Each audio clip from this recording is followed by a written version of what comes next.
Hi everyone, I'm Rincey and this is Rincey Reads. Today I'm going to be doing a book review on Magpie Murders by Anthony Horowitz. This is a brand new mystery release. I was very lucky someone at Book Riot had a copy that they were willing to send to someone. I called dibs, so I got to read it and I really enjoyed it, so I decided to do a book review on it. This book is basically an homage to the classic whodunit sort of detective genre out there. In this book there is this mystery writer named Alan Conway, I believe.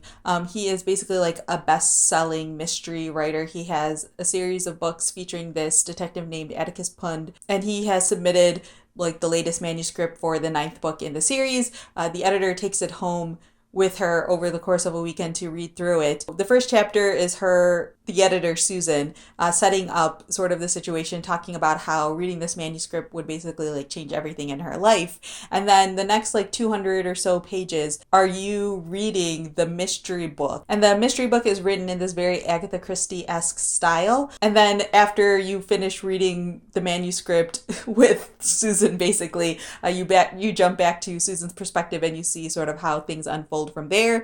Susan realizes that there's something wrong and she sort of becomes a detective in her own life to try to figure out what the heck is going on. Yeah, so that's all I'm going to say about the plot. It's possible that there's more details out there in the world, but I feel like the less that you know going into a mystery book, the better that it always is. Like I said, I really enjoyed this book. It is such a great companion to British detective Agatha Christie style books. It's very difficult to find sort of like read-alikes for Agatha Christie. Like if you like Agatha Christie, you should read X book. It's very rare to come across books that fulfill that similar style and similar sense of like quality mystery that you can sort of sink into. But this book does it really, really well. The story within a story in here is just like a Poirot novel, but then like the main mystery outside of that is also just really, really well done. Anthony Horowitz does a really good job of creating sort of like parallels between the two stories, but the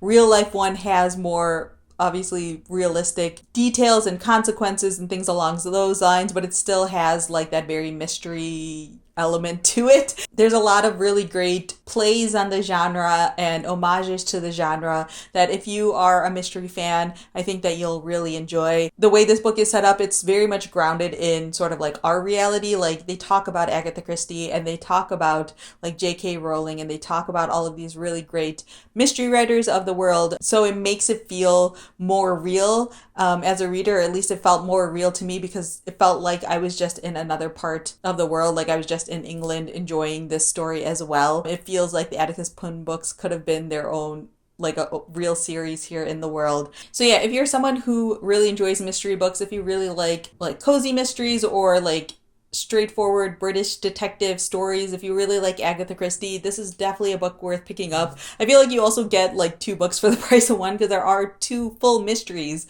happening in this story. Yeah, it was really great. I was so engrossed in this. I read this over the course of like 2 days, which is very rare for me, especially for a book that's like over 400 pages long. Usually it takes me a couple of days to be able to get into it, but I started reading this I think on like Saturday morning, I want to say, and like I could tell immediately that I was hooked into the story, and I sort of like organized my weekend so that way I could read as much as possible. And I definitely like stayed up way past my bedtime just so I could see like how this whodunit was gonna conclude, because I was like there was a point, like on Sunday night, where I was like, okay, I have like 100-ish pages left. I'm going to put it down here because I know I'm going to stay up way too late to read this.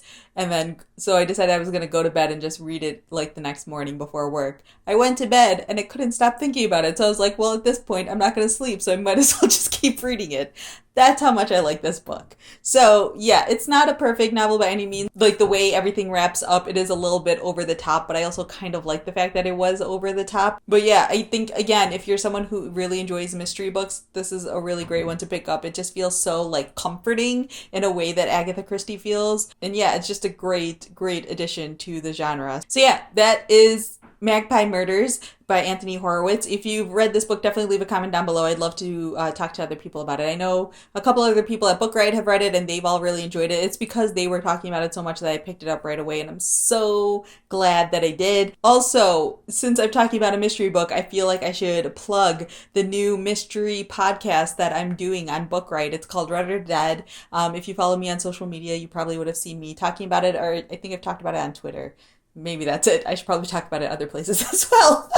I'll have a link to it down in the description in case you guys are interested in checking it out. It, again, is just like a mystery thriller podcast. The first episode dropped last Friday as of when this goes live. And we'd love to have you guys listen along if you enjoy mystery thriller books. And if you've listened to it and you have any feedback, definitely feel free to send that my way as well. So yeah, that's all I have for now, and thanks for watching.